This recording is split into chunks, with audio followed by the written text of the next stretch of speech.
Assalamualaikum warahmatullahi wabarakatuh. Waalaikumsalam warahmatullahi wabarakatuh. Selamat pagi anak-anak. Pagi. Sebelum pembelajaran dimulai, mari kita berdoa terlebih dahulu ya.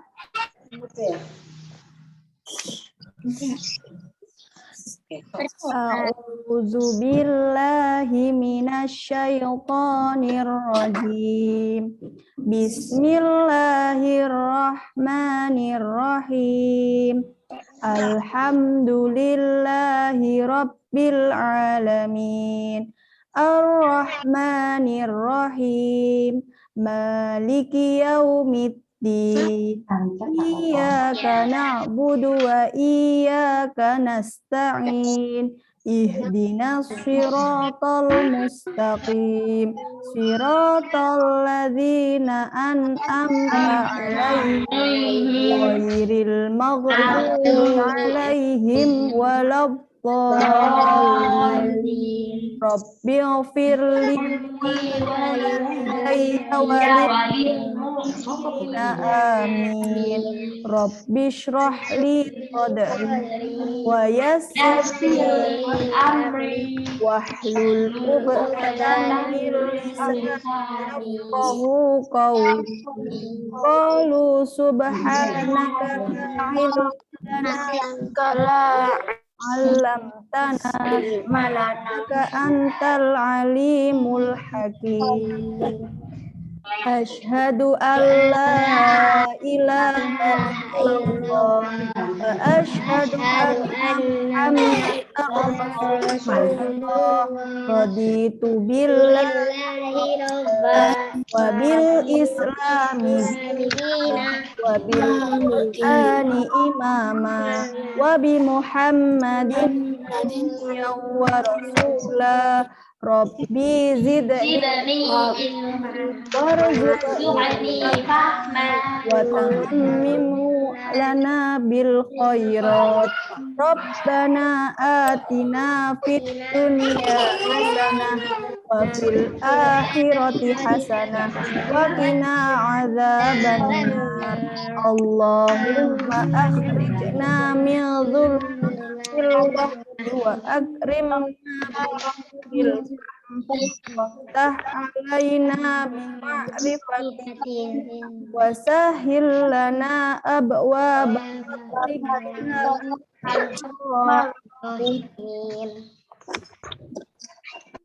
Selamat pagi anak-anak.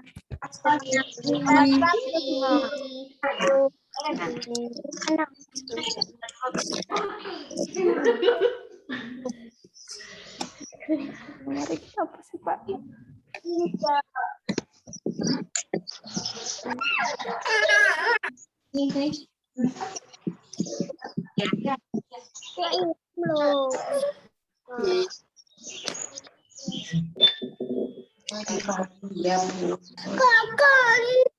Perkenalkan dulu ya namanya. Nama saya Amirah Nurwafiyah. Panggilannya Putami. Ya. Tetap semangat. Nah, pun di rumah saja. Belajar Zoom kali ini kita akan membahas tentang subtema 2, mereview pembelajaran yang telah kalian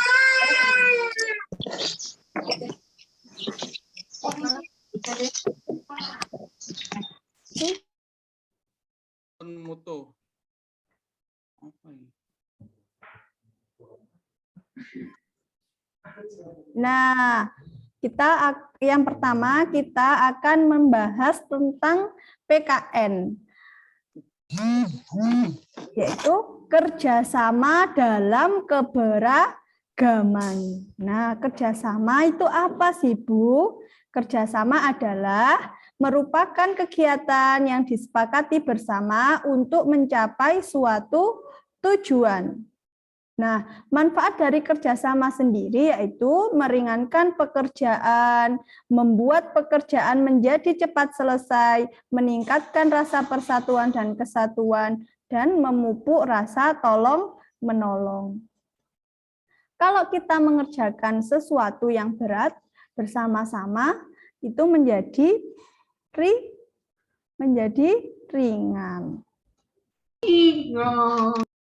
Nah, sekarang kita mengetahui menjelaskan bentuk-bentuk kerjasama di kelas. Nah, apa saja kerjasama di kelas? Yang pertama, piket di kelas. Yang kedua, mengumpulkan sumbangan bagi teman kita.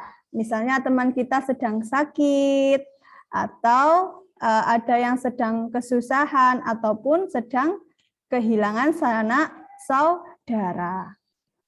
Yang ketiga yaitu mengerjakan tugas kelompok, bukan tugas individu ya. Kalau tugas individu berarti dikerjakan sendiri-sendiri. Tugas kelompok dikerjakan bersama-sama. Selanjutnya, kerjasama di lingkungan rumah. Contohnya yang pertama, ronda. Nah, ronda malam.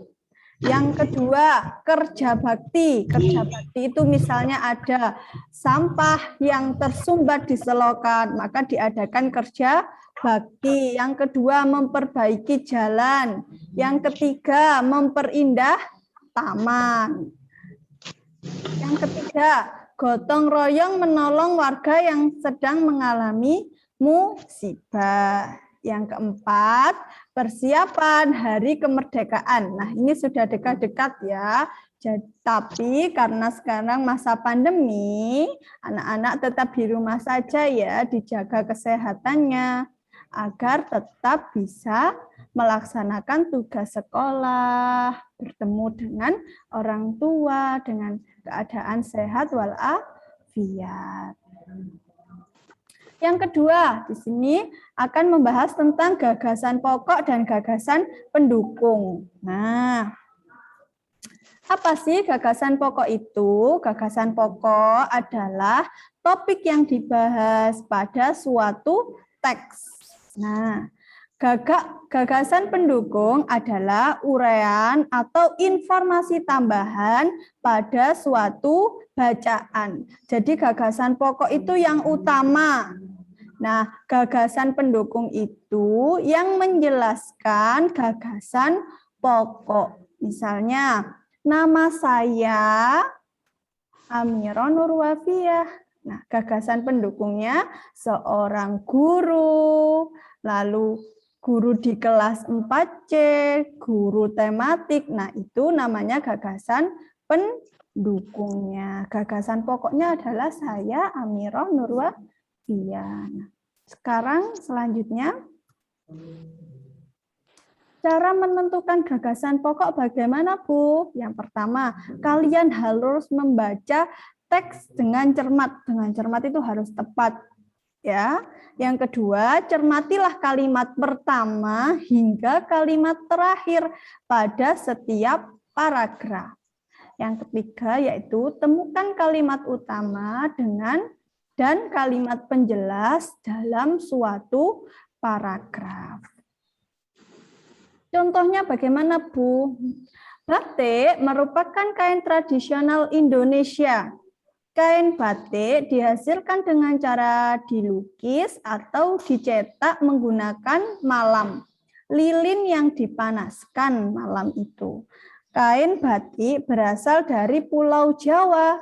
Seiring berkembangnya waktu, batik tidak hanya ada di Pulau Jawa. Beberapa daerah di luar Pulau Jawa juga menggunakan batik sebagai pakaian tradisional, misalnya batik Bali. Nah, dari bacaan di atas, gagasan pokoknya adalah batik menggunakan kain tradisional Indonesia. Nah, untuk gagasan pendukungnya, kain batik dihasilkan dengan cara dilukis atau dicetak menggunakan malam. Berarti gagasan pendukung yang pertama yaitu cara membuat kain batik. Yang kedua, tempat asal kain batik dari Pulau Jawa. Yang ketiga, persebaran kain batik. Bisa difahami ya? Jadi kalian kalau mencari gagasan utama dan gagasan pokok dan gagasan pendukung harus dibaca paragrafnya terlebih dahulu. Jangan dijawab dulu jawabannya, tapi harus dibaca dulu. Karena gagasan pokok dan gagasan pokok tidak selalu ada di depan, bisa saja ada di belakang. Ya, makanya harus dibaca terlebih dahulu. Selanjutnya, membuat ringkasan teks dengan peta pikiran. Meringkas isi teks sama dengan menulis kembali isi teks secara singkat. Meringkas, menyimpulkan. Nah, itu. Langkah-langkah membuat ringkasan yang pertama yaitu bacalah teks dengan seksama. Yang kedua, gunakan kalimat tanya apa, siapa, mengapa, bagaimana, di mana, dan kapan. Yang ketiga, catatlah hal-hal yang penting. Yang keempat, buatlah peta pikiran untuk mencatat gagasan pokok dan gagasan pendukung. Yang kelima, buatlah ringkasan berdasarkan peta pikiran menggunakan bahasamu sendiri agar mudah dipahami. Selanjutnya, IPA. Nah, IPA ini tentang sifat-sifat bunyi dan indera pendengarannya. Ditanya jawab. Loh, tapi aku nggak dengar anaknya.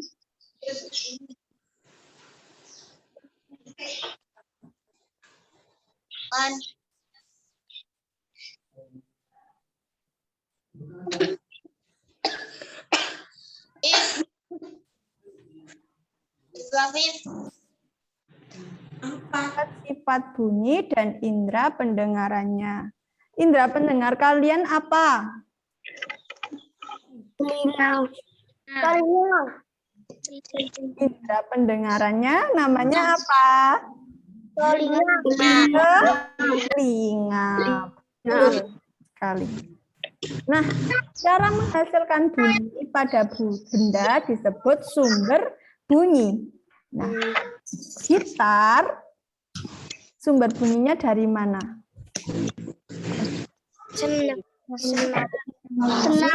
Senar gitar yang dipetik. Betul. Yang kedua, biola. Biola dari mana? Senar. Dari senar yang digetarkan. Betul. Yang ketiga, marakas. Marakas cara menghasilkan bunyinya bagaimana? Digoyangkan. Betul, karena di dalam marakas itu terdapat butiran dalam yang berisi yang dapat menghasilkan sumber suara. Yang ketiga, gendang. Gendang bagaimana? Kulit gendang akan bergetar dan menghasilkan bunyi. Sudah paham tentang sifat-sifat bunyi dan sumber suara? Nah, selanjutnya kita akan belajar tentang bagian-bagian indera pendengaran. Indera pendengaran kita adalah telinga. Sudah terlihat semua ya? Nah, di depan sendiri namanya apa? Telinga. Daun telinga. Daun telinga untuk menangkap getaran bunyi. Lalu masuk lagi namanya apa? Lubang telinga. Lubang telinga. Betul. Nah, untuk meneruskan bunyi ke dalam telinga Nah, bagian telinga luar terdapat daun telinga dan lubang telinga. Ada berapa? Ada dua. Betul sekali. Sekarang kita ke bagian telinga sebelah tengah. Bagian tengah kok sebelah tengah? Gendang telinga. Nah, gendang telinga untuk apa? Menerima getaran bunyi dan meneruskan ke tulang-tulang pendengar. Terus ada liang telinga. Liang telinga itu untuk menghalangi debu dan air yang masuk. Ada tulang-tulang pendengaran untuk meneruskan getaran bunyi ke koklea. Nah, itu bagian telinga Nah, sekarang telinga bagian dalam. Yang pertama ada saluran setengah lingkaran untuk membantu dalam mempertahankan keseimbangan tubuh. Nah, ada koklea. Koklea untuk meneria dan meneruskan getaran bunyi ke saraf pendengaran. Yang terakhir ada saluran eustasius untuk menghubungkan ruang telinga. Bagian telinga luar ada apa? Telinga. Dan telinga. Telinga tengah ada gendang telinga, tulang-tulang pendengaran, dan liang telinga. Nah, telinga bagian dalam ada saluran setengah lingkaran, koklea, dan saluran eustasius. Selanjutnya, nah, kepekaan telinga sebagai indera pendengar.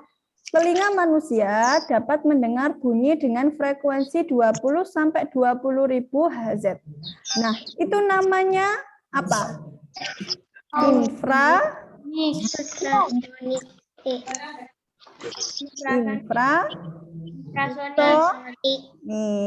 Betul. Ada orang yang dapat mendengar bunyi lemah dan ada orang yang dapat mendengar bunyi kuat. Indera pendengar yang baik dapat mendengar dengan jelas asal sumber bunyi dan tinggi rendahnya bunyi. Bagaimana Bu cara memelihara kesehatan telinga? Yang pertama yaitu bersihkan telinga bagian luar secara teratur menggunakan kapas yang bersih, bukan kapas yang kotor, ya. Yang kedua, jangan mengorek-ngorek telinga karena dapat mendorong kotoran lebih dalam dan kotoran akan semakin menumpuk. Bila menumpuk, maka pendengaran kalian akan berkurang. Makanya, mumpung hari ini hari Jumat, yuk kita menjaga kesehatan kuku-kuku kita dengan memotong kuku dan merawat telinga dengan membersihkan telinga agar kita dapat mendengar sumber suara dengan jelas. Yang ketiga, jika ada suara memekakkan telinga, segera tutup kedua lubang telinga agar gendang telinga tidak rusak. Nah, Kalau ada suara yang keras sekali, segera tutup telinganya ya, agar gendang telinga itu tidak rusak. Kalau gendang telinganya rusak, maka kita tidak bisa mendengar lagi. Jadi berkurang. Dari sini paham semuanya?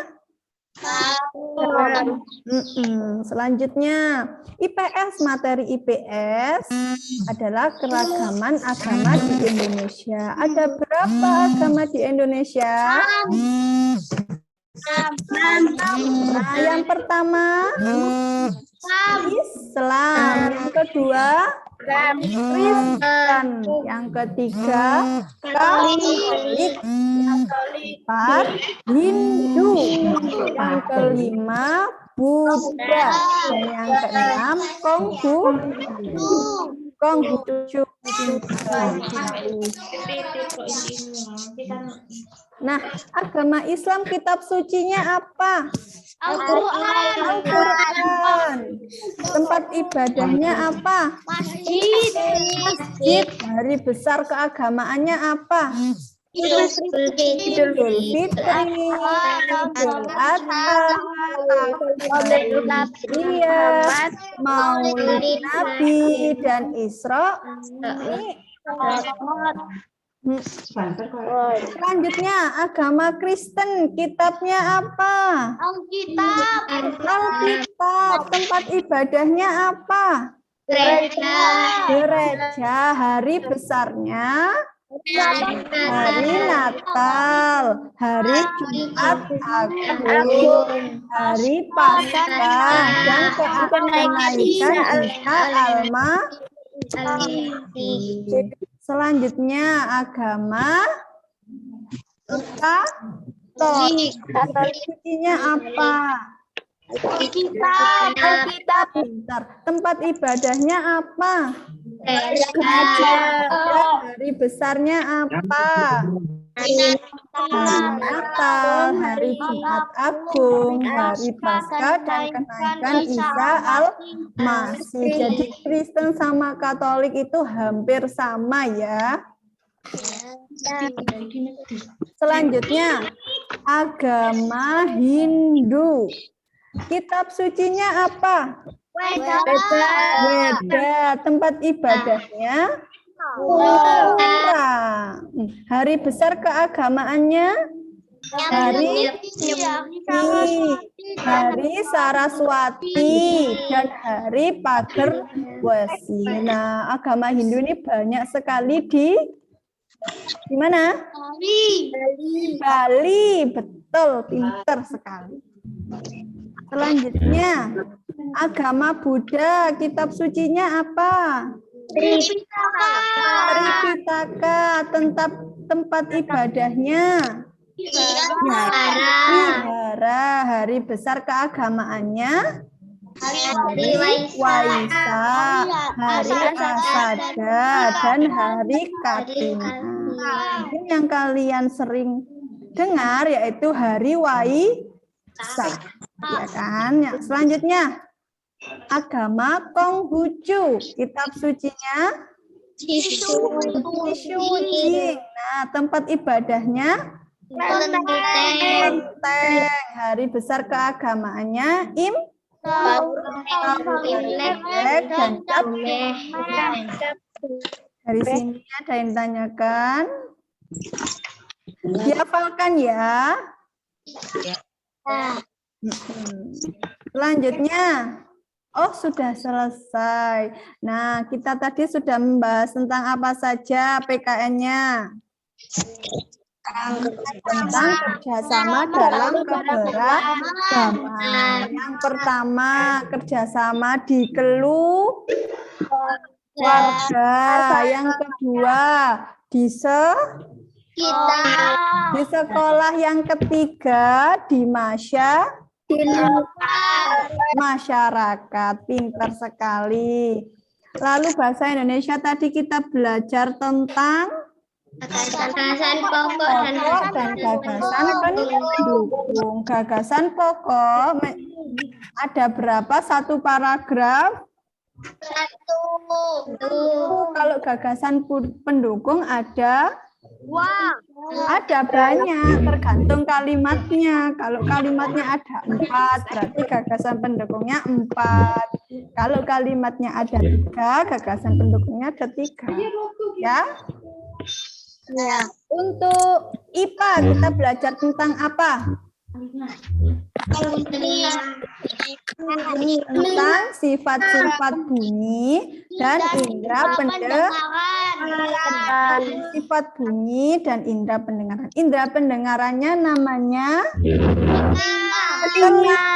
Telinga ada 3 bagian. Apa saja tadi? Telinga luar, Bagian luar, dalam, tengah, dan dalam. Untuk IPS-nya kita belajar tentang apa? Keragaman agama di Indonesia. Ada berapa? 6. Ada 6. Betul sekali. Sudah pinter semua. Semoga ilmu hari ini bermanfaat ya. Hari ini kerjakan tugasnya yang ada di WA sambil membaca buku rangkuman Bu Pena yang diberikan Bu Guru. Besok kita ulangan harian subtema 2. Ya. Semoga bermanfaat. Yuk kita akhiri pembelajaran dengan berdoa ya.